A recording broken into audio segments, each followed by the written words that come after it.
J'écris le premier tiers du roman et les deux autres tiers sont les personnages qui l'écrivent. Pendant 6 mois, je suis avec mes personnages, je vis avec mes personnages.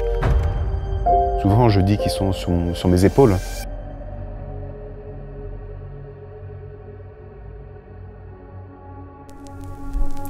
Tout d'abord, le roman, je le visualise comme un film. Je ne prends pas de notes, je ne fais pas de plan.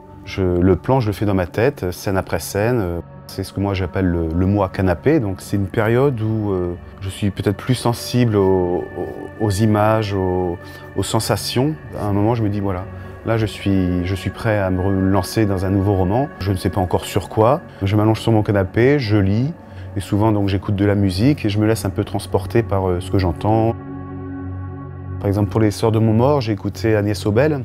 Ça m'a fait voyager, c'était le Berry avec la brume qui recouvre les rues, le cimetière, la forêt. Et une fois que j'ai suffisamment de matière, quand j'ai les images de mon roman dans la tête, il y a quelque chose qui se crée en plus, c'est le besoin viscéral d'aller écrire. Donc là, on le sent, c'est presque physique, hein. On a envie, ça y est, de donner vie à nos personnages. J'ai la fin, j'ai l'ambiance, j'ai la thématique, donc ça, c'est le squelette de l'histoire. Après, on va lui mettre un peu de muscle, un peu de peau, un peu d'organes, etc. Et ça, tous ces attributs, ce sont les personnages qui l'apportent à un moment. Et le fait de ne pas avoir de notes sur lesquelles se reposer, ça m'impose de rester concentré dans l'histoire. Pendant 6 mois, je suis avec mes personnages, je vis avec mes personnages. Il faut la liberté, pour être passionné, il faut de la liberté. C'est un plaisir personnel, l'écriture, presque euphorique. Quand on trouve une superbe scène et on est fier de soi, c'est presque jouissif, oui. Le premier manuscrit que j'ai envoyé, j'ai reçu une réponse négative, mais une réponse négative argumentée, encourageante. Caroline Lépée indiquait ce qui n'allait pas, ce qu'il y avait à améliorer, etc. Donc j'ai suivi ses conseils et 1 an plus tard, j'ai envoyé une nouvelle fois le roman retravaillé. Et là, à ce moment-là, il a été pris.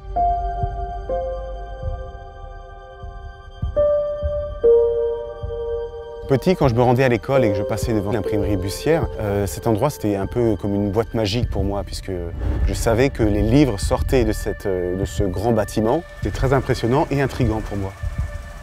À l'époque, ma mère connaissait quelqu'un qui travaillait ici et puis donc toutes les chutes de livres, les mal calibrés, etc. Il en apportait quelques-uns et j'étais nourri à Mary Higgins Clark, Stephen King qui étaient déjà imprimés ici.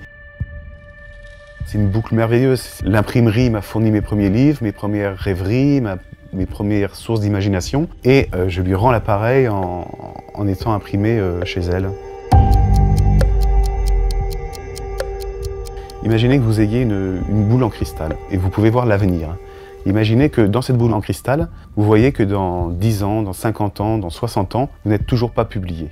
Est-ce que vous allez vous mettre à écrire ? Vous plongez dans ce long processus d'écriture. On vit un peu comme des ours, on est dans notre caverne, on est dans notre bulle. C'est ça le plus important. Ce qui crée la passion du livre, c'est écrire. Est-ce que ma phrase est bien parce qu'il faut qu'elle plaise à un éditeur? Non, non. Est-ce que la phrase est bien parce qu'elle doit me plaire à moi? Donc ce conseil, c'est d'écrire libéré de l'idée d'être édité.